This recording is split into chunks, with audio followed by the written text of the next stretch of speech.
চলি অফিসার।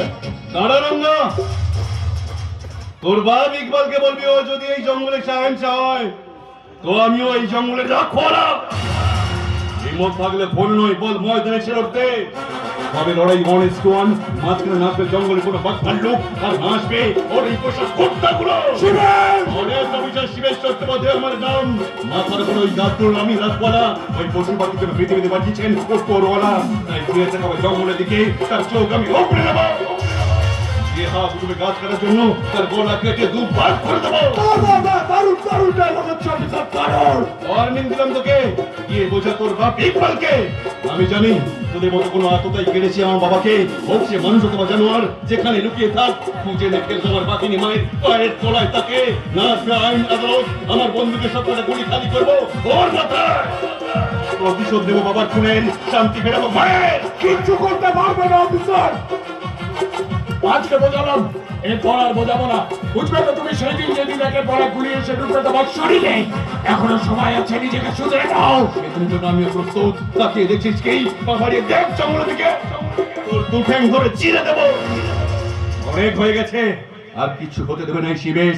গিয়ে বোঝা তোর বাপ ইকবালকে। হোক লড়াই, দেখো তো আমিও কে খেয়েছে মায়ের দুধ আর কত দম। শুনতে পেলি না? কেন মাঝি হয়ে চিনলি জীবন নদীরে পরাণ মাঝি রে আমার পরাণ মাঝি রে পরাণ মাঝি রে আমার পরাণ মাঝি রে কেন মাঝি হয়ে চিনলি না তুই জীবন নদীরে।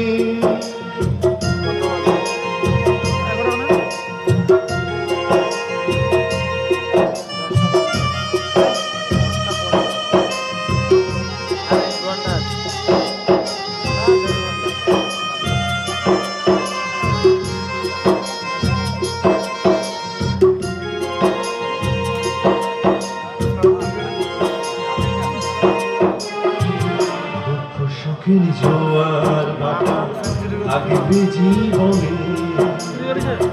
আঘাত পেয়ে থাকলে পথে চলবে কেমনে। দুঃখ শখের জোয়ার বাটা আগবে জীবনে আঘাত পেয়ে থাকলে পথে চলবে কেমনে।